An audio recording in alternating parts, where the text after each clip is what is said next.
When my parents left for their anniversary, my babysitter asked, "Where's your punishment room?" I laughed nervously. "We don't do timeout.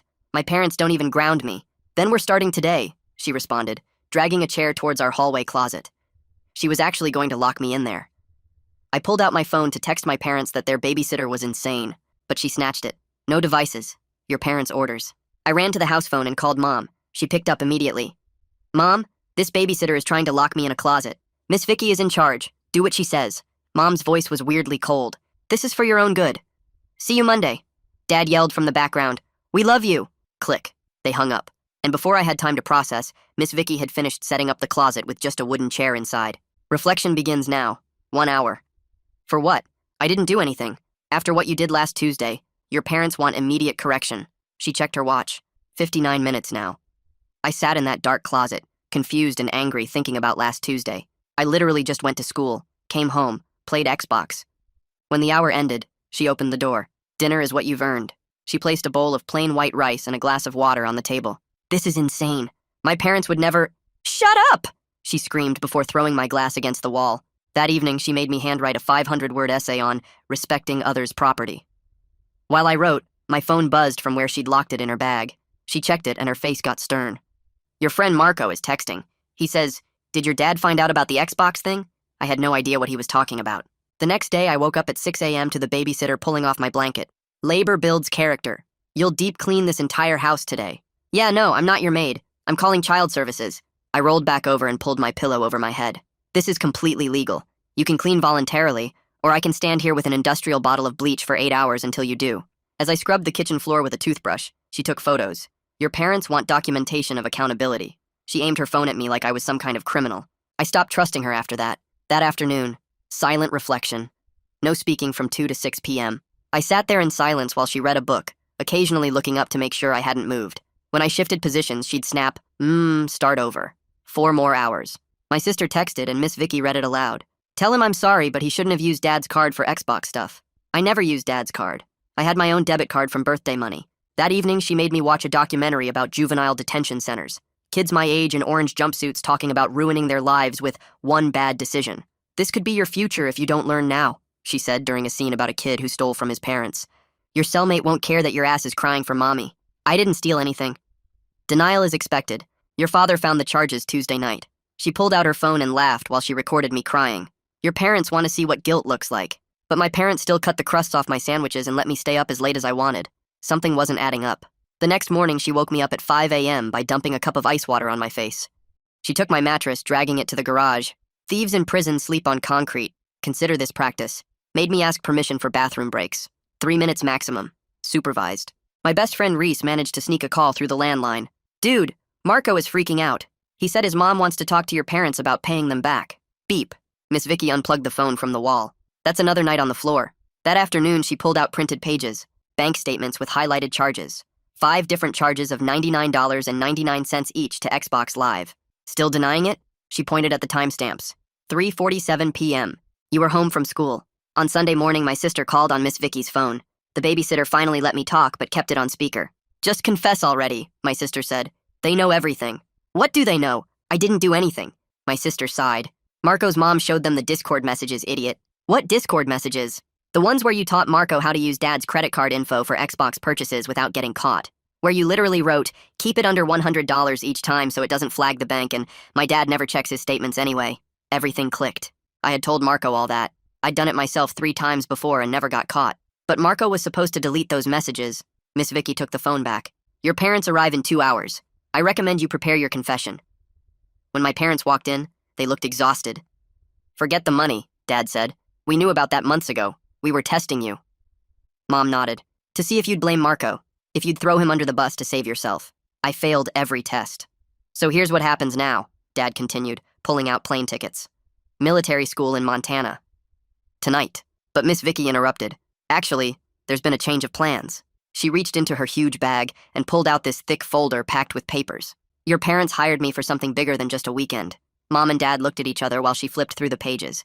"Daily supervision after school for the next month, starting tomorrow." The plane tickets Dad was holding went right back into his pocket. She spread out this long contract on our coffee table with all these bullet points about daily check-ins and supervised homework and taking my devices away. Mom grabbed the pen and signed it right away. Dad stood there holding the pen for a while. Is this really necessary? Miss Vicki pointed at something in the folder. Pattern of deception, multiple thefts, teaching criminal behavior to peers. She tapped the contract. Military school costs $20,000 a semester. This costs $200 a day. Dad signed it. I started talking fast about getting a job and paying Marco's family back myself and doing whatever they wanted, but not another month with this woman. The decision is final, Mom said. You taught another kid to steal from his parents. My sister was watching from the stairs and actually looked sad for me. The rest of Sunday was just Miss Vicki setting up her new system with charts and schedules all over the kitchen. Monday after school, I walked in, and she was already there in our living room with a clipboard and this kitchen timer. She made me dump everything out of my backpack onto the floor and checked every single pocket and zipper. My phone went straight into her bag until homework was done. The timer got set for exactly 2 hours. I sat at the dining table doing math problems while she watched from the couch, taking notes about everything I did. Tuesday at the school was worse because Jet Huffman, the counselor, pulled me out of second period. He asked why I looked so tired, and I told him about the whole weekend with the closet and the floor and everything. He wrote stuff down in his notebook and said he needed to make some calls about what counts as appropriate discipline.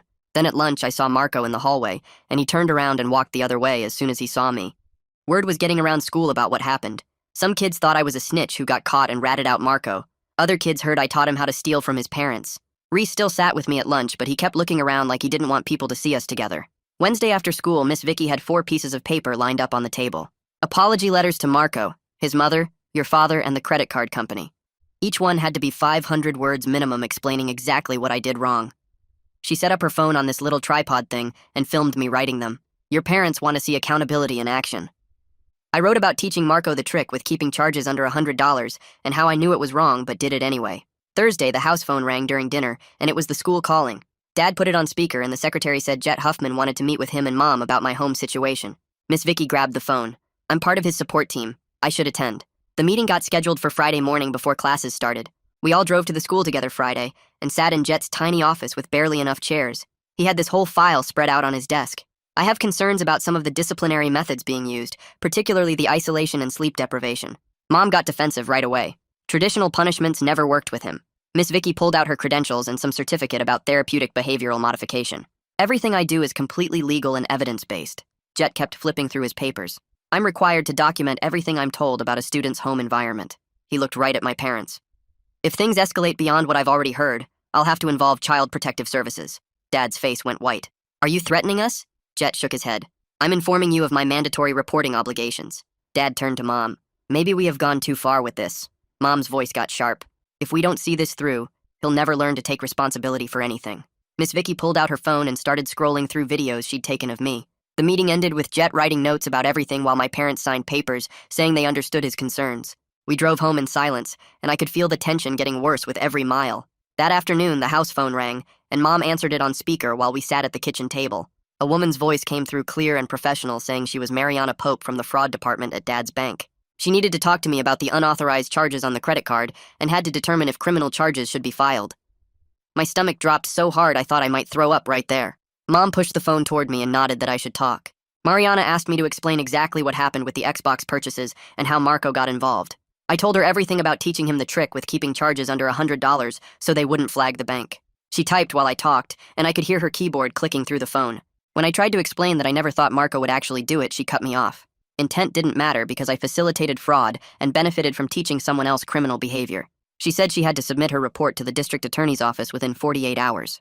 After she hung up, Miss Vicki stood there with her arms crossed, looking satisfied. She told my parents this proved her program was necessary because I clearly didn't understand consequences. From now on, I'd need permission for bathroom breaks even at home and would have to log every minute of my day in a journal. She pulled out this thick notebook and showed me how to write down everything I did with exact times.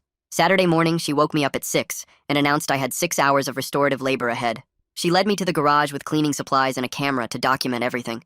The garage was packed with boxes and old furniture covered in dust and spider webs. She made me pull everything out onto the driveway and sort it into piles while she took pictures. Organization teaches discipline, she kept saying while I lifted heavy boxes. In one corner, I found a box of old photo albums from family vacations when I was little. There were pictures of us at the beach and Disney World back when everything was normal and happy. Looking at those photos while scrubbing oil stains off the concrete made everything feel so much worse.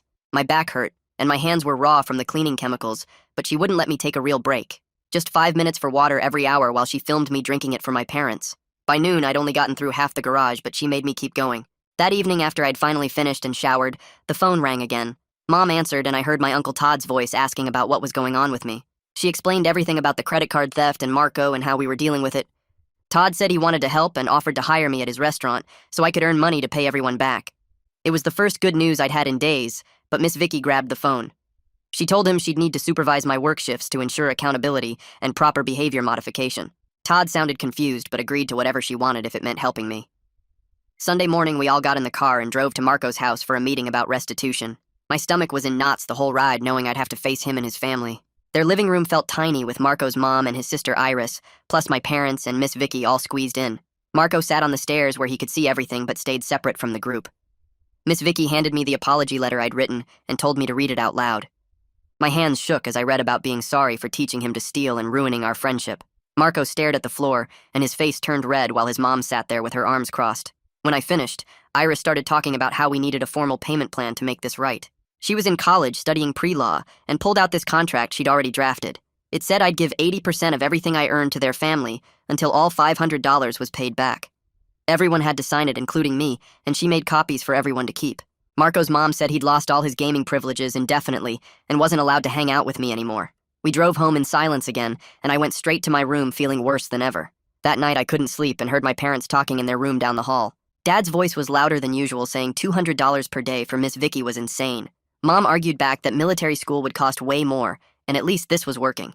They went back and forth about money and whether 3 weeks of this woman was really necessary. Finally, they agreed to keep her for 2 more weeks and then reassess the situation. Monday at the school felt different because everyone was staring at me in the hallways. During third period, the principal's secretary came to my class and said I was needed in the office.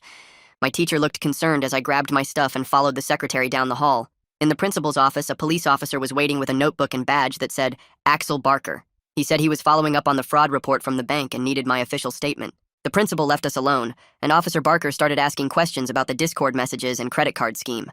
I told him the truth about everything because lying would only make things worse at this point. He wrote down every word about teaching Marco the trick and doing it myself 3 times before. When he finished writing, he explained that since I was a minor with no prior record, I'd probably get offered a diversion program. This meant community service and counseling and staying out of trouble for 6 months instead of going to court. It still sounded terrifying, but better than juvenile detention, which he said was the other option. He gave me papers for my parents to sign and said someone from the prosecutor's office would contact us soon. Miss Vicki was already pulling out this huge calendar from her bag before Officer Barker even left the office.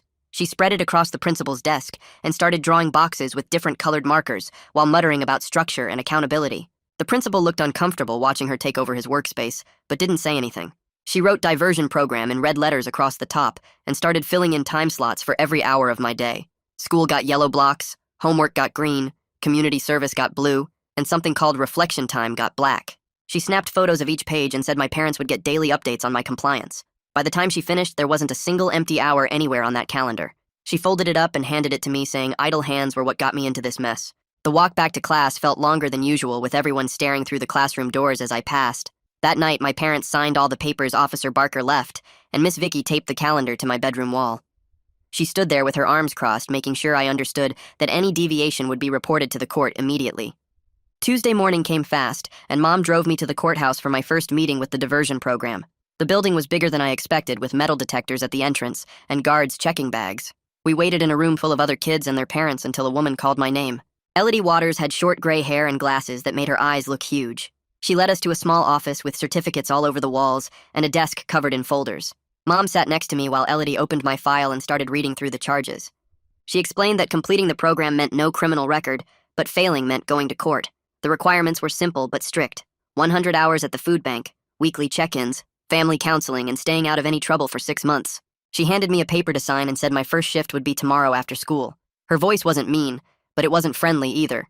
She treated this like business and made it clear that excuses wouldn't work with her. Wednesday, I took the bus to the food bank instead of going home.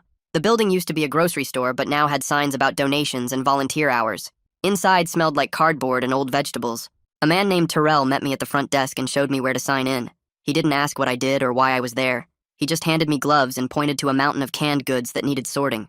Other kids were already working and nobody talked much. We sorted beans from corn from soup for 3 hours straight.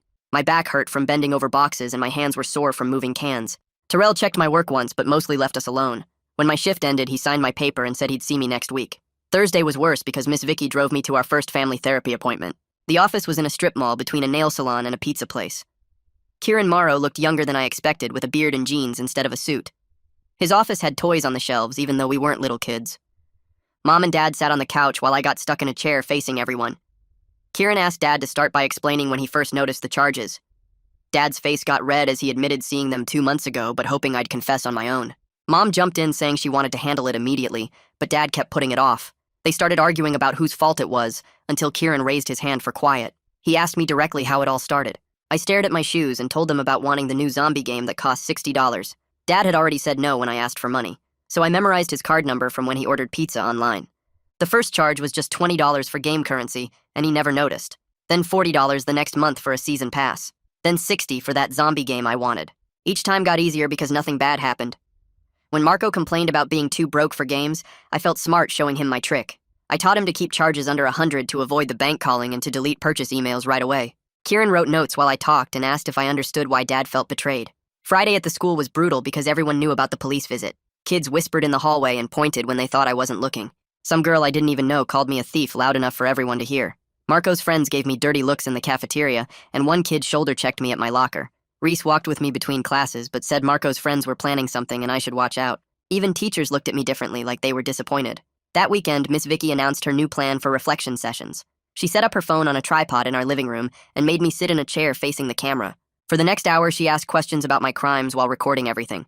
She wanted details about every stolen dollar and what I spent it on. She asked why I thought I was smarter than the bank and whether I felt guilty. When I tried to explain, she cut me off saying she only wanted facts, not excuses. Sunday's session was even worse because she kept pushing about my criminal sophistication. She made me explain the whole system again with keeping charges small and deleting emails. She said this showed planning and premeditation, which made it worse than impulse stealing. Every answer I gave got twisted into proof that I was some kind of criminal mastermind. She played back parts of the recording and made me watch myself explaining the theft. Her phone stayed pointed at me the whole time like I was some kind of experiment. Monday morning, Uncle Todd picked me up before school to start working at his restaurant. The kitchen was already hot at 6 a.m. and smelled like grease and onions. He showed me the dish pit where I'd be working and how to load the industrial washer. The breakfast rush meant endless dirty plates and coffee cups and silverware. My shirt was soaked with sweat and dishwater within an hour. He didn't talk much except to show me how to scrape plates and stack them right. When the rush slowed, he had me prep vegetables for lunch. I peeled potatoes until my fingers cramped and chopped onions until my eyes burned. At the end of my shift, he handed me $60 in cash and said it would go straight to Marco's family. The money felt different from Xbox credits because I actually worked for it. Tuesday afternoon, Kieran called an emergency session after getting Miss Vicki's weekend recordings. He sat my parents down and said her methods were concerning him professionally. Dad looked confused while Mom defended hiring her, saying we needed strict boundaries. Kieran pulled out articles about punishment versus rehabilitation and explained that extreme measures often backfire with teenagers. Miss Vicki argued that she was getting results and I hadn't stolen anything since she arrived. Kieran kept pushing back against her methods, but my parents seemed torn between his professional opinion and the fact that I hadn't stolen anything else. The session ended with no real resolution, except that everyone would keep monitoring the situation. Wednesday morning, I walked into the food bank for my community service, and Terrell pointed me toward the sorting area where another kid my age was already working. He looked up from a box of canned goods and said he was there for shoplifting from 3 different stores over 2 months. We worked side by side, sorting donations into different bins, while he explained how the diversion program worked, and that completing it meant no criminal record. He made it sound manageable, and for the first time since this whole mess started, I felt like maybe I could get through it. Thursday after school, I came home to find Dad standing in the doorway of my room looking mad. He showed me photos on his phone that Miss Vicki had sent him of my room, with every drawer pulled open and contents spread across the bed. She'd gone through everything while I was at the school and photographed it all, claiming it was part of her assessment process. Dad called her immediately and told her she'd crossed a line and that going through my stuff without permission wasn't part of their agreement.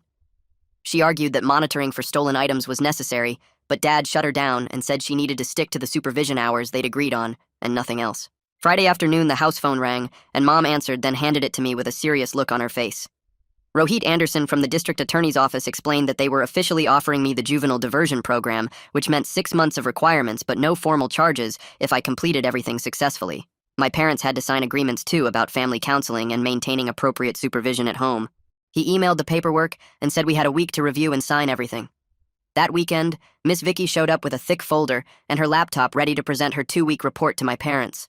She pulled up charts and graphs showing my behavior patterns and compliance rates and claimed I needed at least another month of her intensive supervision. My parents looked exhausted as she talked about her fees adding up to almost $3,000 already, plus the therapy costs and the $500 we still owed Marco's family. Dad rubbed his temples and finally said 2 more weeks maximum, and then we were done with her services regardless of what she recommended. The next week brought a new development when Kieran's wife Laura started running a group session for families in the diversion program.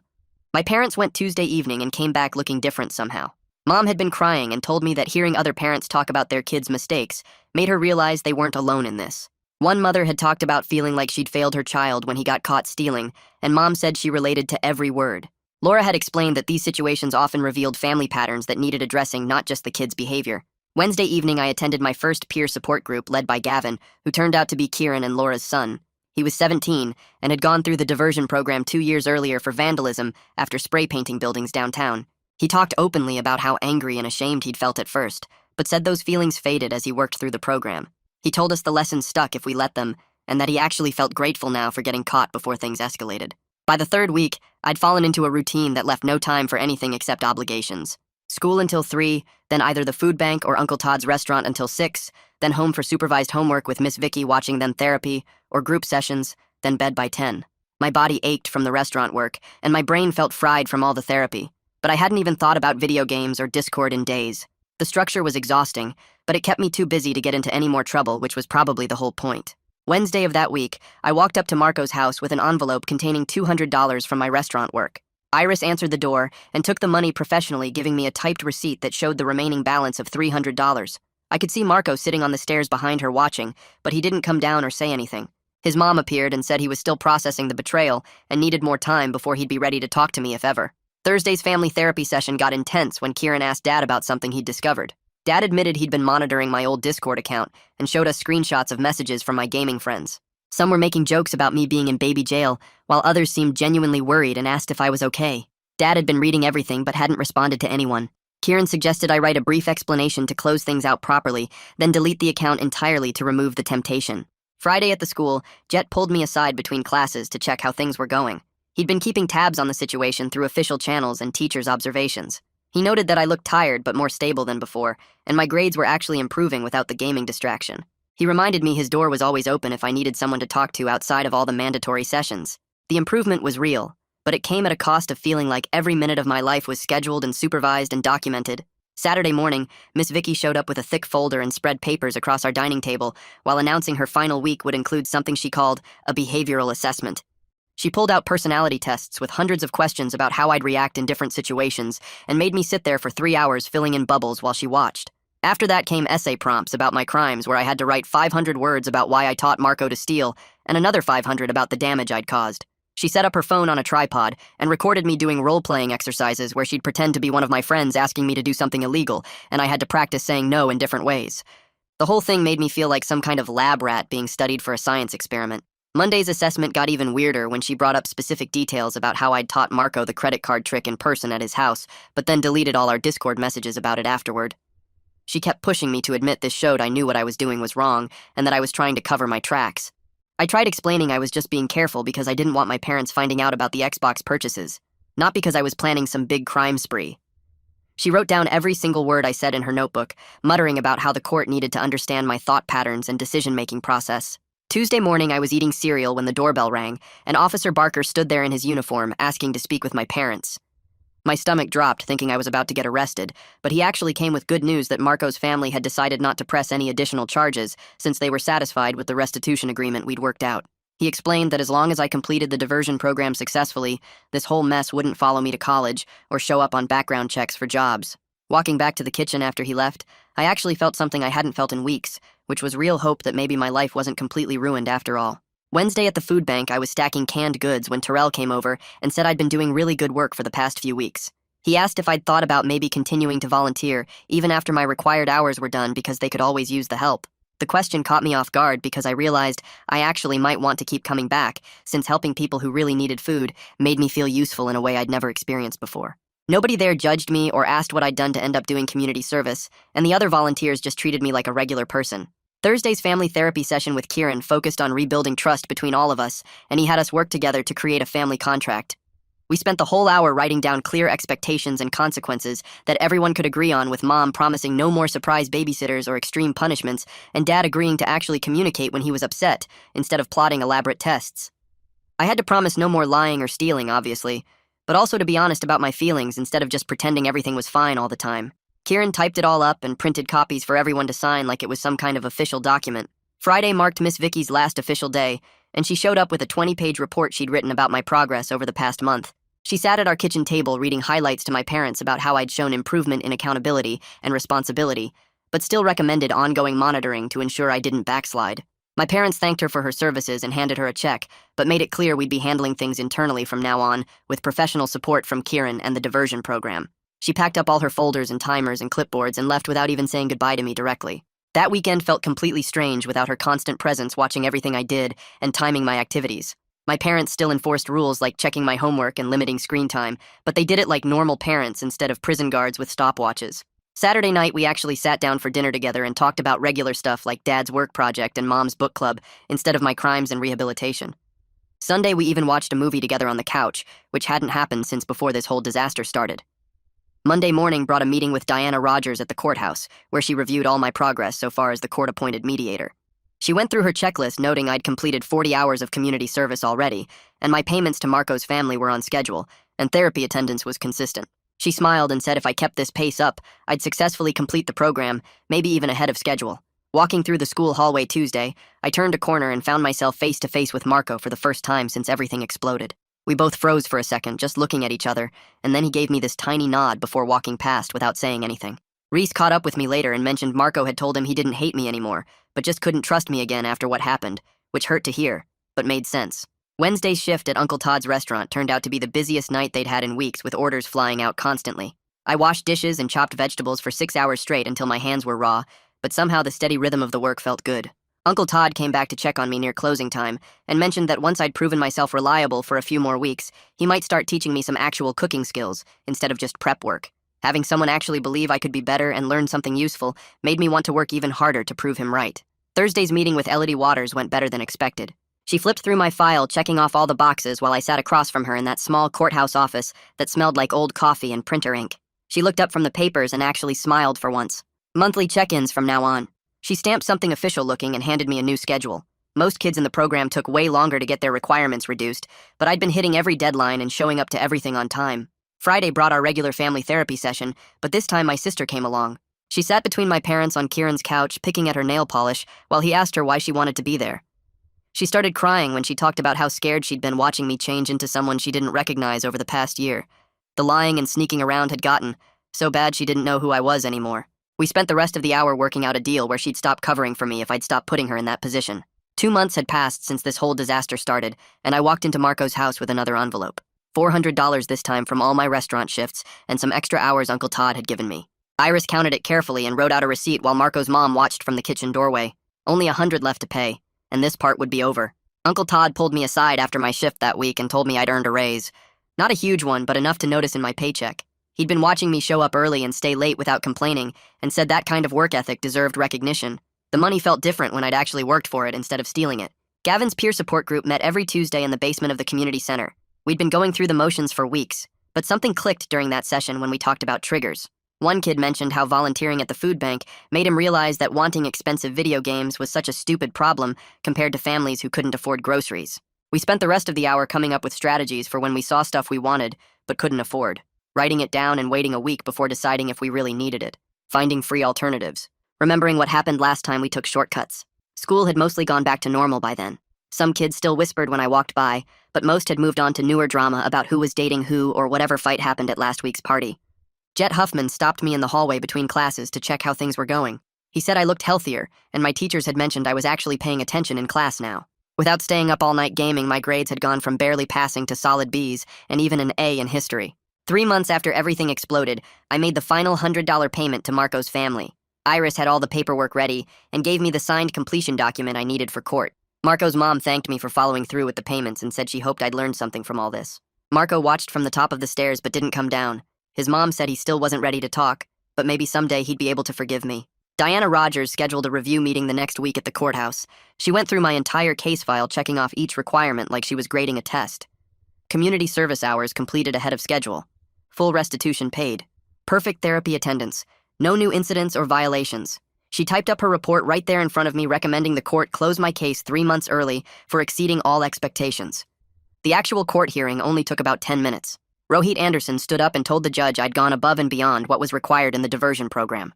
The judge looked through the file and asked me if I understood that any future violations would result in immediate prosecution.